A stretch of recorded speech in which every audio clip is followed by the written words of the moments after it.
The silver spoon was alive with the hum of Chicago's elite on a crisp Friday evening in July 2025. Crystal glasses clinked like distant wind chimes, their delicate notes mingling with the low murmur of conversation and the occasional burst of laughter from a corner booth.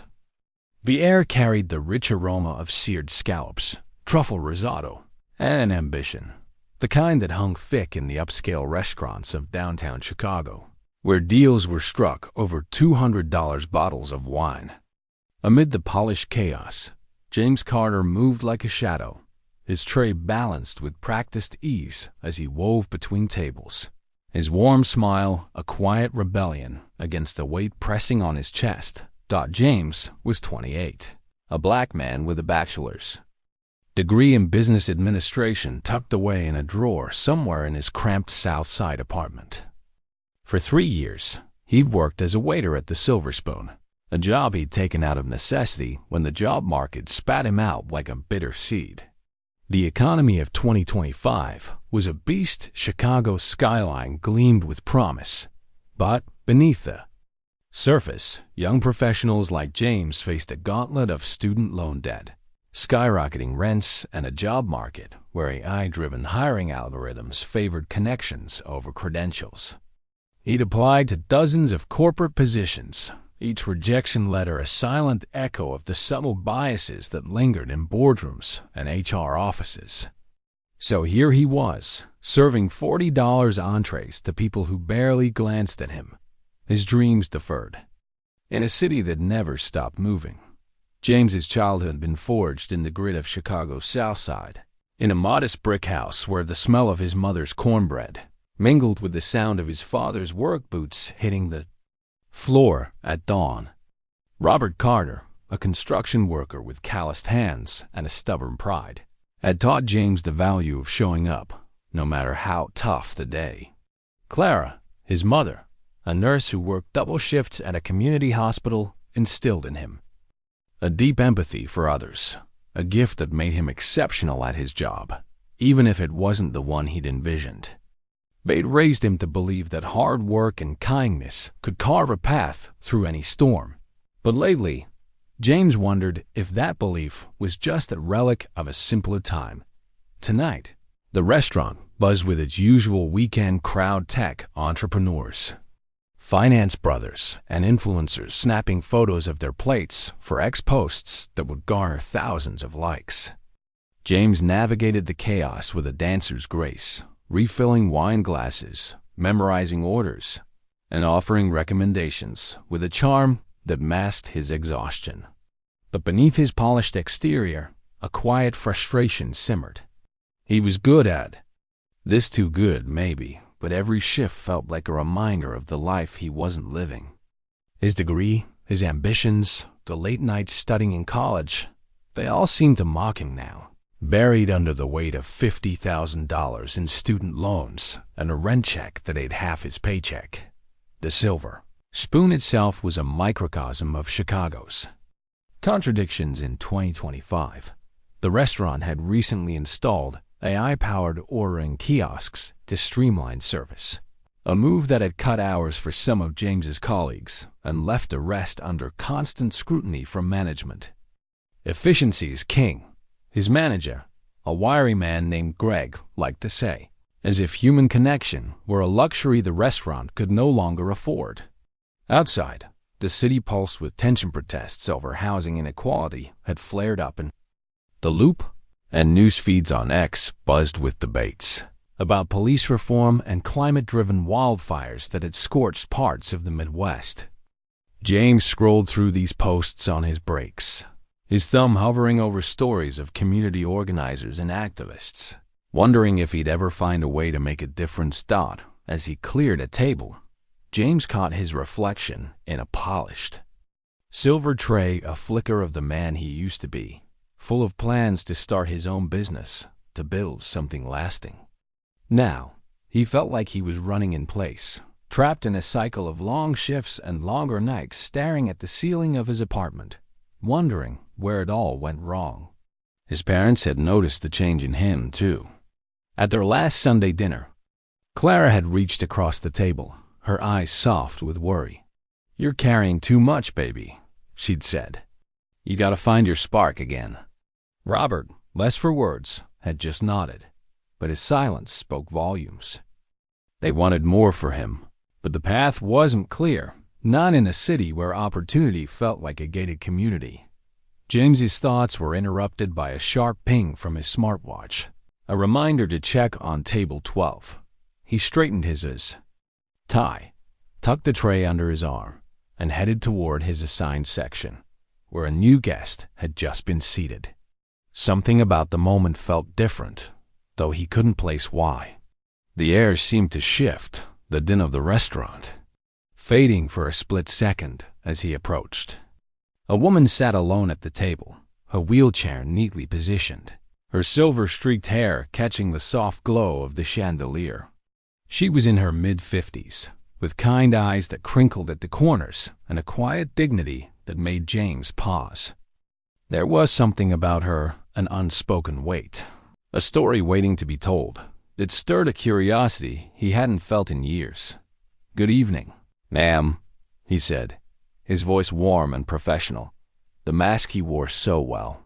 "Welcome to the Silver Spoon.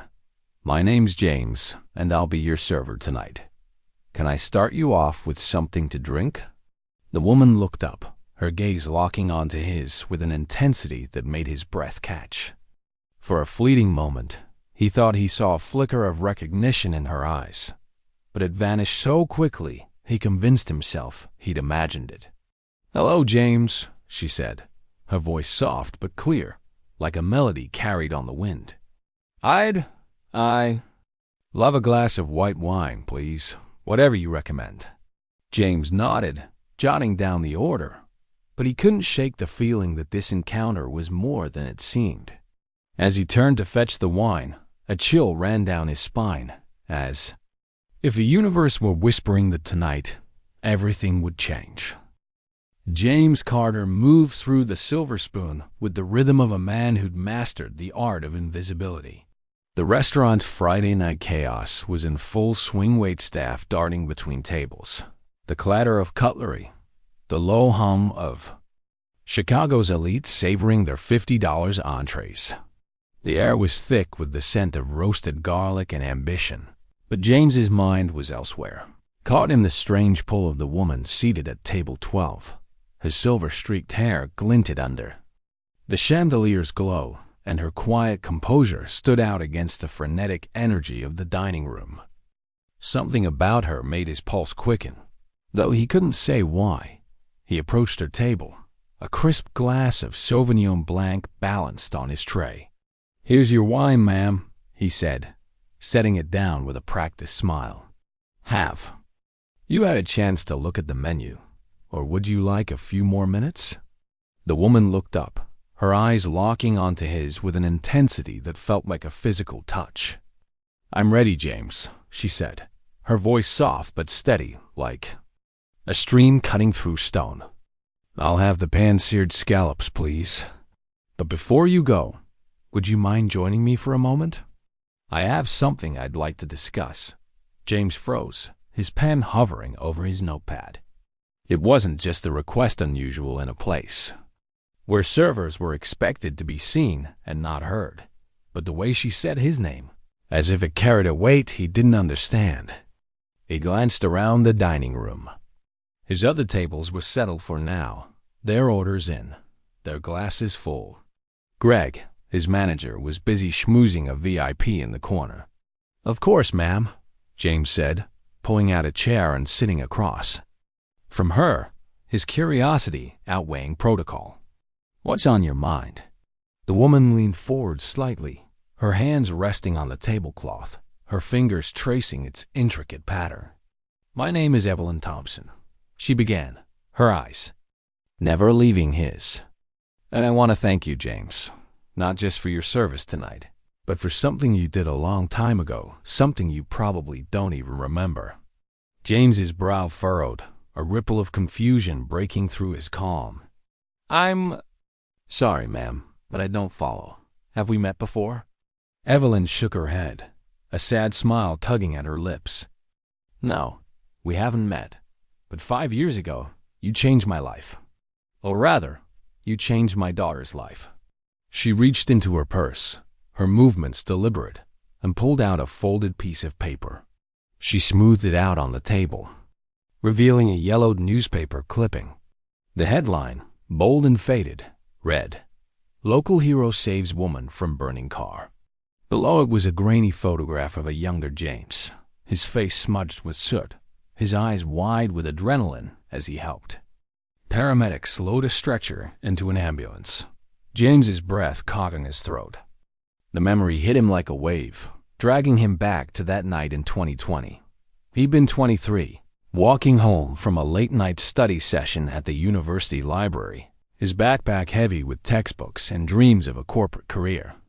The South Side street had been quiet, the air sharp with the chill of early spring, when the screech of tires shattered the silence. A sedan had swerved off the road, slamming into a utility pole. Flames had licked at the hood, the smell of burning, rubber choking the air. Without thinking, James had sprinted toward the wreck, his heart pounding as he yanked open the driver's door. The woman inside, unconscious, blood trickling from her temple, had been limp as he pulled her free, her weight heavy in his arms. He'd barely gotten her to the sidewalk when the car exploded, a fireball lighting up the night.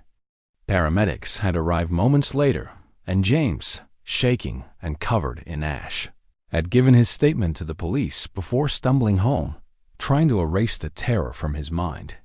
"This is you, isn't it?" Evelyn asked, pointing to the photo. James nodded, his voice barely above a whisper. "Yes, that's me." "But how did you know?" Evelyn's eyes glistened with unshed tears. "Because the woman you saved that night was my daughter, Sarah." She paused, letting the words settle. "You pulled her from that car, James. You gave her a second chance at life." James sat back, stunned, the restaurant fading into a blur. Around him, he remembered the accident vividly, the heat of the flames, the weight of the woman in his arms, the way his hands had trembled as he showered off the soot later that night. But he'd never known her name, never known what happened to her. The police hadn't shared details, and he'd been too shaken to ask. He buried the memory, convincing himself it was just a moment, not a milestone. "Sarah," he repeated, the name foreign on his tongue. Is she okay?" Evelyn nodded, wiping a tear from her cheek. "She's alive, thanks to you." The crash left her with severe injuries, spinal damage that paralyzed her from the waist down. But Sarah's a fighter. She's built a life most people can only dream of. She's a motivational speaker now, traveling the country, sharing her story of survival and resilience. She inspires people, James, and it's because of you. James felt a lump rise in his throat, his chest tight with emotions he couldn't name. Pride, maybe mixed with humility and a strange sense of disbelief. He'd spent years feeling like his life was going nowhere, like his actions didn't matter.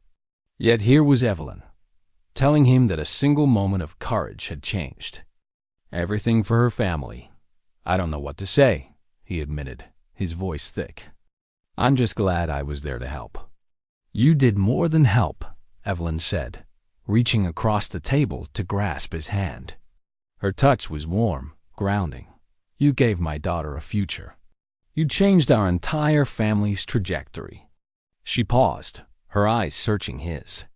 "I've been looking for you for years, James. Sarah wanted to thank you herself, but the police report only listed you as a good Samaritan. No contact information. It wasn't until last week, when my husband and I dined here, that I recognized you from that old photo." James shook his head, the weight of her words sinking in. "I can't believe you found me. Here, of all places." Evelyn smiled, a warmth in her expression that felt like sunlight breaking through clouds. "The universe has a way of bringing people together when they need it most. And I think you needed to hear this, James, just as much as we needed to tell you." The words landed like a spark in dry grass, igniting something deep within him. For years, He'd been sleepwalking through his life, pouring wine and clearing plates, convincing himself that his dreams were out of reach. But now, sitting across from Evelyn, hearing the ripple effect of a choice he'd made on instinct, he felt a shift. It was as if a door had cracked open, revealing a path he'd forgotten existed. Would it be possible? James said, surprising himself with the intensity in his voice. To meet Sarah? I'd like to hear her story, if that's okay with you and her. Evelyn's face lit up, her eyes crinkling at the corners. Oh, James, she'd love that. She's speaking at a community center next week, not far from here. Would you like to come? I'd be honored, he said, the words spilling out before he could second-guess them. As James stood to return to his duties, the dining room came back into focus. The clink of glasses, the hum of conversation, the weight of his tray. But something had changed. For the first time in years, he felt lighter, as if the spark his mother had spoken of was flickering to life again. James Carter couldn't shake the image of the newspaper clipping Evelyn Thompson had pressed into his hands. The grainy photo, the bold headline, "Local Hero Saves Woman from Burning Car," followed him through the weekend like a ghost. It was Sunday evening now, 2 days after his encounter with Evelyn at the Silver Spoon, and James sat on the worn couch in his South Side apartment, his laptop glowing in the dim light. The sounds of Chicago filtered through the thin walls. A car horn, a distant siren, the laughter of kids playing basketball down the street. He opened a browser tab and typed Sarah Thompson motivational speaker into the search bar, his fingers hesitating before hitting enter. Part of him wasn't sure he was ready to face the woman he'd saved, to see the life he'd unknowingly shaped. The search results loaded instantly. A cascade of articles, videos, and X posts about Sarah Thompson. James clicked on a TEDx talk titled Second Chances, Finding Strength in Survival. The video opened with Sarah, a woman in her early 30s, wheeling onto a stage with a radiant smile that seemed to light up the room. Her dark hair was pulled back, and her eyes sparkled with a fierce determination that made James lean closer to the screen. 5 years ago, Sarah began, her voice clear and commanding. I was trapped in a burning car, my life slipping away. But a stranger, a man who didn't know me, who had no reason to risk his life, pulled me out. He gave me a second chance, and every day since, I've tried to make it count. James's chest tightened as Sarah recounted the accident, her words painting the scene he remembered so vividly. The screeching tires, the heat of the flames, the weight of her unconscious body in his arms. She didn't dwell on the trauma, though. Instead, she spoke of her recovery, the months in the hospital, the physical therapy, the moment she accepted that she'd never walk again. I could have let that accident define me, Sarah said, her voice steady but thick with emotion. But I chose to let it shape me instead. I chose to live, to speak, to inspire. Because that stranger believed my life was worth saving, and I owe it to him to prove he was right. The video ended with a standing ovation, and James sat back, his eyes stinging. Sarah's strength, her refusal to let adversity win, hit him like a tidal wave. For years, he'd felt stuck, trapped in a cycle of waiting tables and paying bills, his dreams buried under the weight of student loans and a job market that seemed rigged against him. But Sarah, she'd taken a moment of unimaginable pain and turned it into purpose. If she could do that, why couldn't he? The next morning, James sat at his parents' kitchen table in their South Side home, the smell of Clara's coffee filling the air. Sunday dinners were a ritual, a tether to the family that had always been his anchor. Robert, his father, was flipping through a newspaper, muttering about the latest protests in the Loop over affordable housing. Clara, stirring a pot of collard greens, glanced at James with the same worried look she'd worn since he'd started at the Silver Spoon. You're quiet today, baby, she said, setting a plate of cornbread in front of him. What's on your mind? James hesitated, then told him about Evelyn, the newspaper clipping, and Sarah. The words spilled out how he'd saved her, how she'd become a motivational speaker, how Evelyn had found him after all these years. Robert put down his paper, his brow furrowed. "That's a hell of a thing, son," he said, his voice gruff. "But you don't need to go digging up the past. You did a good thing. Let it be." Clara, though, reached for James's hand, her eyes soft. "You saved that girl's life, James. That's no small thing. Maybe this is a sign of chance to find your own path again." The conversation lingered with James as he rode the L train back to his apartment, the city blurring past in a haze of neon and steel. Chicago, in 2025, was a city of contrast, gleaming skyscrapers downtown, crumbling infrastructure in the neighborhoods, and a growing wave of community activism trying to bridge the gap. X was buzzing with posts about grassroots initiatives, from youth programs to climate action groups, as residents fought to reclaim their city from economic inequality and environmental strain. James scrolled through his phone, pausing on a post about a community center in Englewood hosting a speaker series. Sarah's name was listed, her event scheduled for the following Saturday. His heart raced at the thought of seeing her in person, of hearing her story firsthand. The week dragged on, each shift at the Silver Spoon a reminder of the life James was ready to leave behind. The restaurant's AI kiosks had started malfunctioning, spitting out wrong orders and frustrating customers, which only added to the tension among the staff. Greg, the manager, was on edge, barking at James for minor infractions, a spilled glass, a delayed plate. By Friday, James was counting the hours until Sarah's speech, the spark from Evelyn's revelation burning brighter with each passing day. Saturday arrived, and James found himself at the Englewood Community Center, a modest brick building surrounded by murals painted by local teens. The room was packed with people, young activists, families, seniors, all drawn by Sarah's reputation.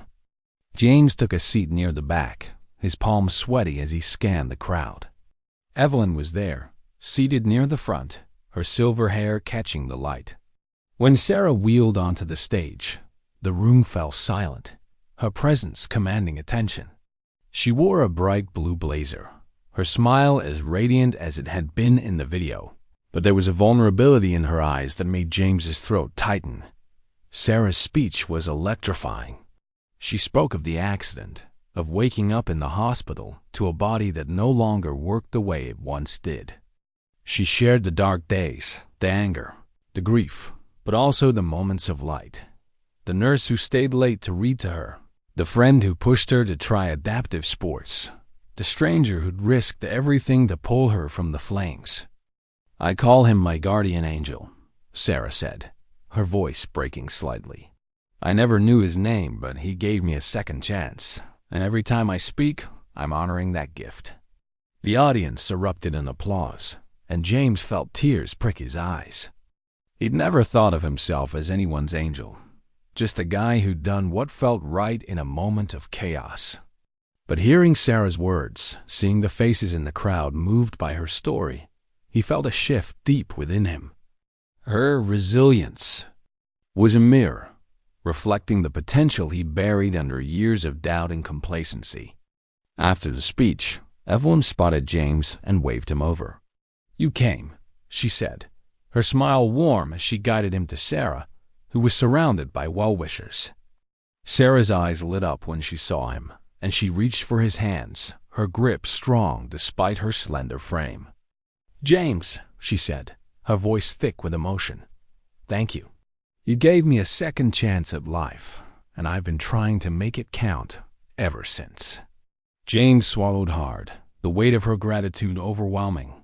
"I'm just glad you're here," he said, his voice unsteady.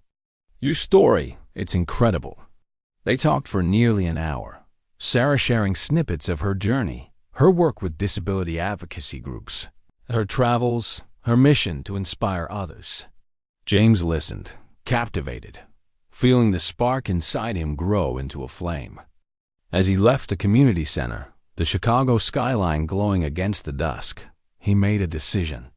He couldn't keep pouring wine and clearing plates, living a life that felt like a betrayal of his own potential. Sarah's strength, Evelyn's gratitude, they'd shown him what he was capable of. He wanted to make a difference, not just in one moment, but every day. That night, James stayed up late, researching firefighting programs in Chicago. The idea had flickered in his mind before saving lives, serving his community, but he'd always dismissed it as too risky, too impractical. Now, though, it felt like a calling. He found a training academy accepting applications, its website promising a rigorous but rewarding path. As he filled out the form, his hand steady for the first time in weeks, he thought of Sarah on that stage, of the boy he'd been 5 years ago, running toward danger without hesitation. He wanted to be that person again. The Chicago Fire Academy was a fortress of concrete and steel on the city's west side, its training grounds alive with the sharp crack of hoses and the shouts of instructors barking orders. It was early August 2025, and James Carter stood at the edge of the obstacle course, sweat already beading on his forehead despite the morning chill. The air smelled of damp asphalt and smoke from a controlled burn exercise nearby, a reminder of the dangers he'd signed up for. At 28, he was older than most recruits, his body lean but untested by the physical demands of firefighting. Yet the spark ignited by Evelyn and Sarah Thompson burned fiercely within him, driving him to trade the polished floors of the Silver Spoon for this grueling new path. James had given his 2 weeks' notice at the restaurant the day after Sarah's speech, ignoring the skeptical look from Greg, his manager, who'd muttered something about throwing away a steady job. The decision wasn't easy. His bank account was a patchwork of small paychecks and looming student loan payments, and the firefighting academy offered no salary during training. He'd picked up a part-time gig driving for a rideshare app to cover rent, squeezing in shifts between classes and workouts. Sleep was a luxury he could no longer afford, but every time doubt crept in, he thought of Sarah, her radiant smile, her refusal to let a broken body break her spirit, and pushed forward. The academy was relentless. The first week had been a blur of physical tests, hauling 50-pound hoses up 5 flights of stairs, dragging a 180-pound dummy through a smoke-filled maze, climbing ladders in full gear that felt like wearing a furnace. James's muscles screamed. His lungs burned, but he gritted his teeth and kept going. The other recruits were a mix of eager 20-somethings and a few older career changers like him, their faces a mosaic of determination and exhaustion. Among them was David Miller, a veteran firefighter turned instructor, who took one look at James's quiet intensity and decided to take him under his wing. David was in his early 50s, a broad-shouldered black man with a gruff voice and eyes that missed nothing. He'd served 25 years with the Chicago Fire Department, earning scars and stories from fires that had reshaped the city's skyline. On James's second day, David pulled him aside after a drill, his gaze steady but not unkind. "You've got heart, Carter," he said, wiping soot from his hands. "But heart alone won't save lives. You need skill, strategy, and a cool head. You ready to work for it?" "Yes, sir," James replied, his voice firm despite the ache in his shoulders. He'd seen the way David commanded respect, the way recruits hung on his every word. If anyone could teach him to be a firefighter, it was this man. David's training was brutal but fair. He pushed James harder than the others, not out of cruelty, but because he saw potential. "You're not here to play hero," David told him during a lesson on fire behavior. "Fire doesn't care about your intentions. It's physics, heat, fuel, oxygen. Learn it, respect it, or it'll kill you." James absorbed every lesson, from reading smoke patterns to mastering rescue knots, his notebook filled with diagrams and notes scribbled in the dim light of his apartment. David shared stories of his own career, rushing into burning tenements, saving families, losing colleagues to collapsing roofs. He also spoke of the challenges he'd faced as a black firefighter in the 90s, when overt racism in the department had made every shift a battle. "Things are better now," David said, "but don't kid yourself. You'll still have to prove you belong." That warning proved true sooner than James expected. A few recruits, mostly younger, cocky types from the suburbs, cast sidelong glances at him during drills, their whispers laced with skepticism. "He's just here for the optics," one muttered, loud enough for James to hear. "Diversity hire." The words stung, echoing the rejections he'd faced in corporate job interviews, where his qualifications seemed to vanish under the weight of unspoken biases. James clenched his jaw and pushed harder, outrunning them on the obstacle course, outlasting them in the smoke chamber. He wasn't here to prove them right. The physical demands were only half the battle. Financial strain gnawed at him. His rideshare gigs barely covered rent and groceries, and a late payment on his student loans triggered a penalty that drained his savings.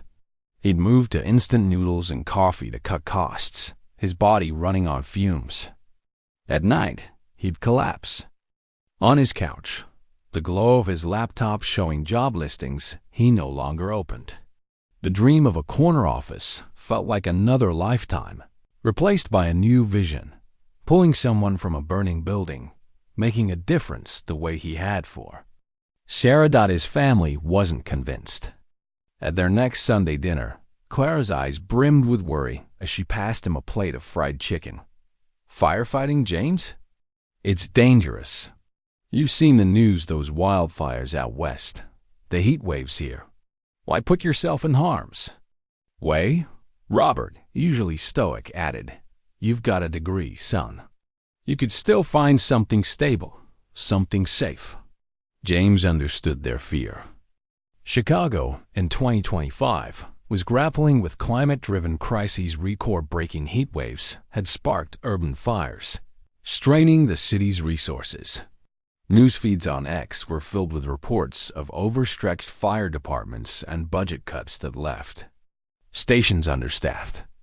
But he couldn't explain the pull he felt, the need to reclaim the part of himself that had run toward danger 5 years ago. "I know it's risky," James said, meeting his mother's gaze, "but it's what I meant to do. I saved Sarah without thinking. Imagine what I could do with training, with purpose." Clara sighed, but a flicker of pride crossed her face, and Robert gave a reluctant nod. It wasn't approval, but it was enough. David became James's lifeline. During a grueling live-fire exercise, where recruits navigated a simulated burning warehouse, James froze for a split second, the heat and smoke triggering memories of Sarah's car. David's voice cut through the chaos. "Breathe, Carter. Trust your training." James pushed forward, rescuing the dummy and earning a rare nod from David. After the drill, David pulled him aside. "You've got the instincts," he said, "but you're carrying something heavy. Let it fuel you, not hold you back." James took the advice to heart, channeling his doubts into determination. He studied fire chemistry late into the night, learning how heat waves exacerbated urban fires, how Chicago's aging infrastructure, crumbling gas lines, outdated electrical grids made every call a potential disaster.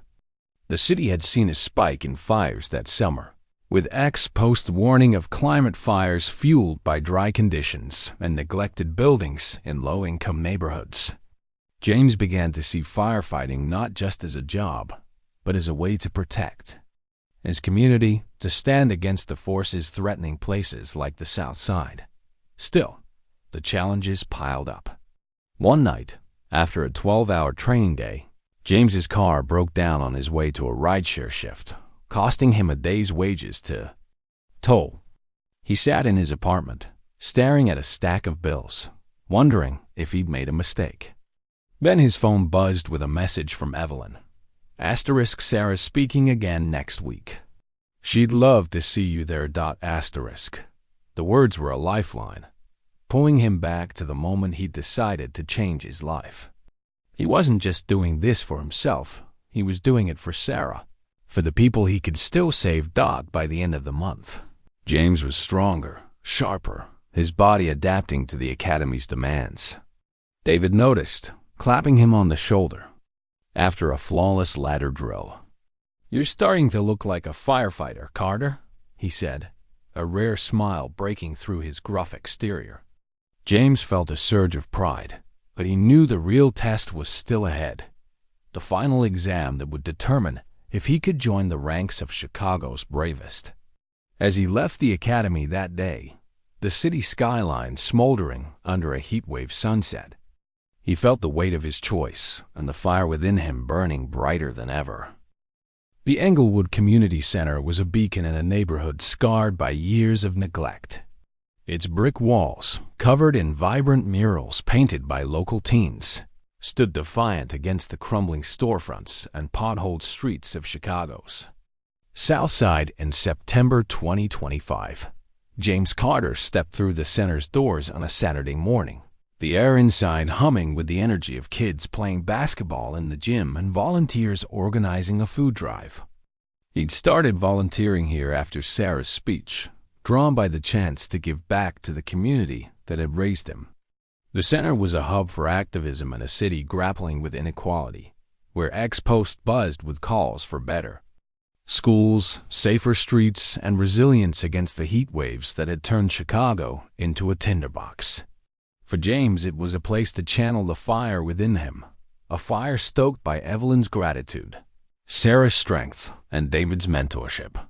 James had signed up to teach a fire safety class for kids, a program he'd proposed after learning about the rising number of urban fires. The summer's record-breaking heat, fueled by climate change, had sparked blazes in neglected buildings across the South Side, and the community center was fighting back with education. James stood in a small classroom, a whiteboard behind him, covered in diagrams of escape routes and stop, drop, and roll techniques. A dozen kids, ages 8 to 12, sat at desks, some fidgeting, others staring with wide-eyed curiosity. Among them was Kevin, a shy 10-year-old with a faded bull's cap and a guarded expression. James had noticed him right away. Kevin was a regular, always lingering at the back, his eyes bright but his voice quiet, as if he'd learned to make himself small in a world that felt too big.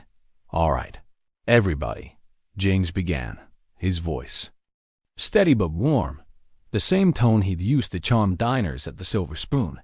"Today, we're talking about what to do if you hear a smoke alarm. Who knows the first thing you should do?"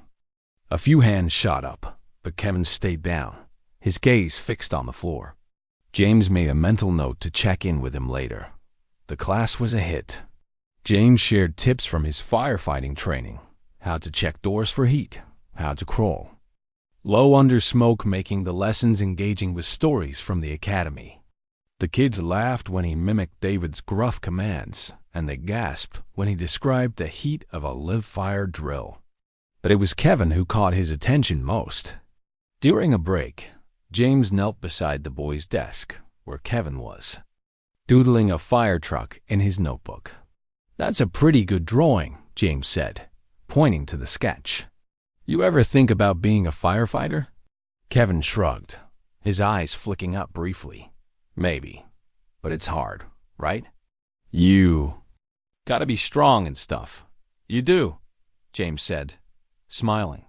"But it's not just about muscles. It's about heart caring enough to help people, even when it's scary. You've got that, Kevin. I can see it." The boy's face softened, a spark of belief flickering in his eyes. James recognized that look. It was the same one he'd felt when Evelyn told him about Sarah, when David pushed him to keep going. He vowed to nurture it. Over the next few weeks, James's fire safety classes became a cornerstone of the community center's programs. Parents started attending, drawn by word of mouth and ex-posts praising the firefighter guy who makes safety cool. James worked with the center's director, a tireless woman named Marla, to expand the initiative, distributing free smoke alarms donated by a local nonprofit. The program gained traction, especially as news of another fire in a nearby apartment complex spread across X, highlighting the city's struggle with aging infrastructure and underfunded fire prevention. James felt a surge of purpose, his days at the academy now balanced by evenings at the center, where he was making a tangible difference. His bond with Kevin grew stronger.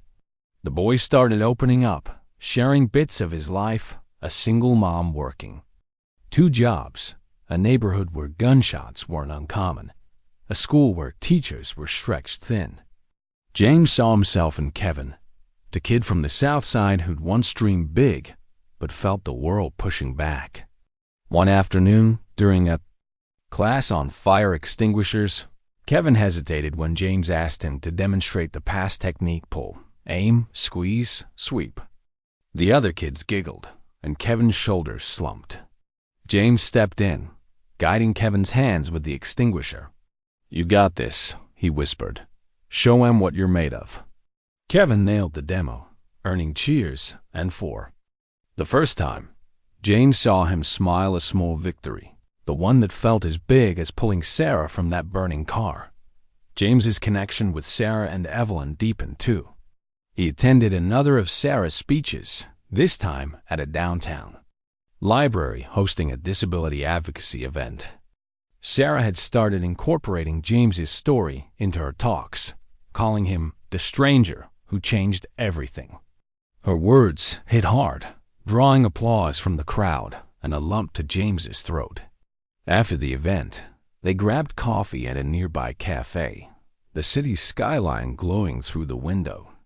Sarah shared more about her work partnering with organizations to improve accessibility in Chicago's public spaces, a fight made urgent by the city's aging infrastructure. "You didn't just save my life," she told James, her eyes steady. "You gave me a reason to keep pushing. Now you're doing the same for those kids." Her words stayed with James, fueling him through moments of doubt. The academy was pushing him to his limits: long days of drills, nights studying fire codes, and the constant pressure of proving himself. Some recruits still whispered about diversity hires, and James felt the weight of their judgment, but David's mentorship kept him grounded. Sarah's encouragement, too, became a lifeline. When he faltered, wondering if firefighting was worth the financial strain and family tension, he thought of her on that stage, of Kevin's shy smile, and found the strength to keep going. The community center became James's anchor. He started mentoring other kids, but Kevin remained special. One evening, as they cleaned up after a class, Kevin tugged at James's sleeve. "Mr. James," he said, his voice hesitant, "do you think I could really be a firefighter? Like, for real?" James knelt to his level, looking him in the eye. "Absolutely, Kevin. It takes hard work and guts, but you've got both. Set your mind to it, and you can do anything." The words echoed Claire's advice to James, and he realized how far he'd come. Just months ago, he'd been stuck, feeling powerless. Now, he was inspiring others, his actions rippling outward like stones in a pond. The fire safety program caught the attention of a local news outlet, which ran a story on X about a South Side hero training the next generation. The post went viral, drawing donations to the center and invitations for James to speak at other community events. Marla called him a game changer, but James brushed it off, saying he was just doing what felt right. Yet deep down, he felt the pieces of his life falling into place. He wasn't just training to be a firefighter. He was becoming a leader, a beacon for kids like Kevin, for a community fighting to rise above its challenges. As October loomed, bringing with it the final weeks of the firefighting academy, James felt a mix of anticipation and nerves. The exam was coming, a make-or-break moment that would test everything he'd learned. But standing in the community center, watching Kevin sketch another fire truck, James knew he was already making a difference. The spark that had started with Evelyn's revelation had grown into a flame, one that lit up not just his path, but the lives of those around him. The Chicago Fire Academy's training ground was a crucible under the gray October sky of 2025. Smoke curled from a mock burning structure, the air sharp with the tang of charred wood and diesel. James Carter stood among the recruits, his firefighting gear heavy on his shoulders, the weight both physical and symbolic. Today was the final exam, a grueling test of skill, endurance, and nerve that would determine if he'd earn a place among Chicago's firefighters. His heart pounded, not just from the anticipation, but from the journey that had brought him here.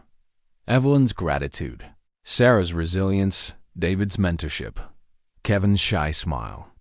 Each had fueled the flame within him, and now, as he adjusted his helmet, James felt ready to face the fire. The exam was a gauntlet.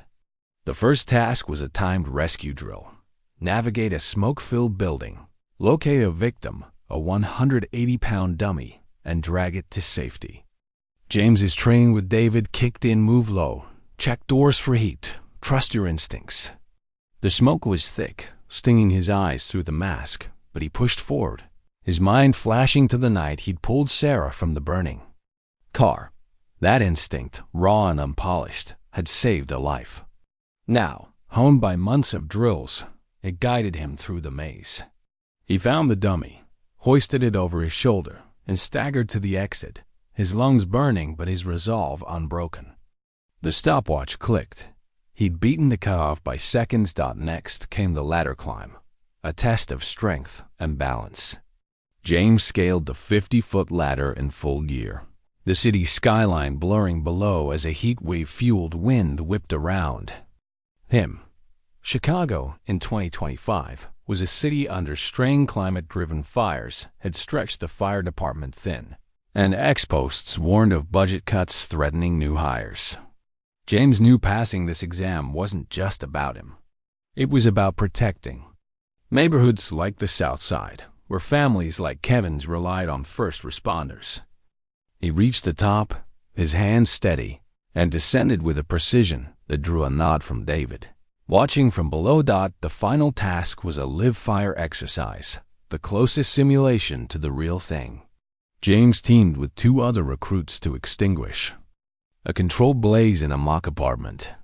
The flames roared, feeding on wooden pallets, and the heat pressed against his suit like a living thing. David's voice echoed in his mind. Asterisk fires physics, heat fuel, oxygen. Respect it. Asterisk. James took point, directing the hose with calm precision, his team moving in sync. When the fire was out, he emerged, sweat-soaked but triumphant, the scorched room a testament to his growth. As the recruits gathered for results, James's nerves returned. He stood apart, his thoughts drifting to the people who'd shaped this moment. Evelyn, whose gratitude had rekindled his purpose. Sarah, whose strength had shown him what resilience meant. Kevin, whose quiet trust had made James believe in his own ability to inspire. And David, whose tough love had forged him into someone ready for this life. The instructor called his name, and James stepped forward, his heart in his throat.